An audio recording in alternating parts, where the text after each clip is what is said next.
Hello friends, this side आरजू। और आज जो हम टॉपिक कवर करने जा रहे हैं वो है सेक्शन 1 ऑफ सीपीसी, यानी कि कोड ऑफ सिविल प्रोसीजर 1908 का सेक्शन 1, जो कि बात करता है short title, commitment and extend. मतलब कि ये जो सीपीसी है इसका शॉर्ट टाइटल क्या है, इसकी कमिटमेंट क्या है और ये एक्सटेंड किस हद तक होता है। ठीक है, तो इसका शॉर्ट टाइटल, अगर हम बात करें इसके टाइटल की, तो इसका टाइटल क्या है? इसका टाइटल है कोड ऑफ सिविल प्रोसीजर 1908।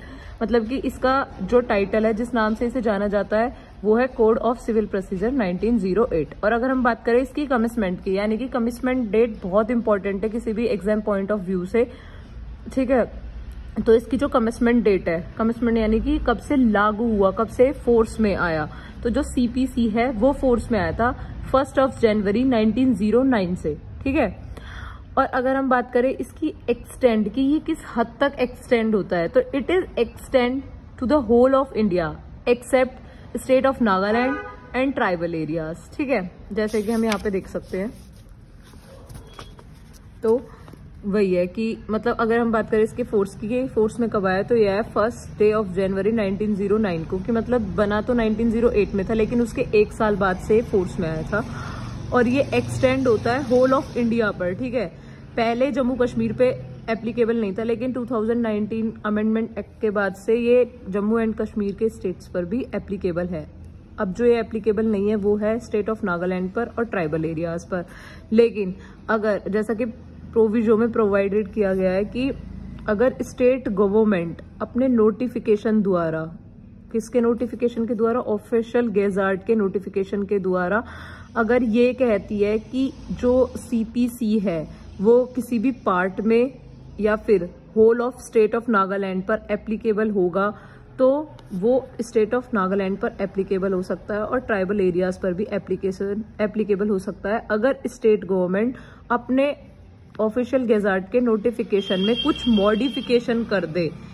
ठीक है, तो सीपीसी जो है वो किसी भी पार्ट पर, स्टेट ऑफ नागालैंड के किसी भी पार्ट पर और या फिर whole of state of Nagaland पर और ट्राइबल एरियाज पर एप्लीकेबल है।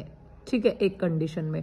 और इसकी एक्सप्लेनेशन में बताया गया है कि in this clause tribal areas mean the territory which immediately before the 21st day of January 1972 were included in the tribal areas of Assam refer to in paragraph 20 of 6 schedule of the constitution. मतलब कि explanation में साफ बताया गया कि tribal areas के अंदर कौन कौन से एरियाज इंक्लूड होंगे। तो ट्राइबल एरियाज के अंदर वो एरियाज इंक्लूड होंगे जो कि 21 जनवरी 1972 के टाइम पर इंक्लूड करे गए थे ट्राइबल एरियाज ऑफ आसाम के अंदर। ठीक है, जैसे कि हमें बताया गया है पैराग्राफ जो 20 है 6 शेड्यूल ऑफ द कॉन्स्टिट्यूशन का, उसमें जो भी एरियाज मेंशन करे गए हैं, रेफर्ड करे गए हैं ट्राइबल एरियाज ऑफ आसाम के अंदर, वही सारे एरियाज कंक्लूड होंगे एज अ ट्राइबल एरिया। ठीक है, अब इसका जो क्लॉज 4 है वो क्या बात कर रहा है, विच इज वेरी इंपॉर्टेंट। ये कहता है कि अगर हम बात करें अमनदीवी आइलैंड की, या फिर east Godavari, west Godavari, Visakhapatnam agencies,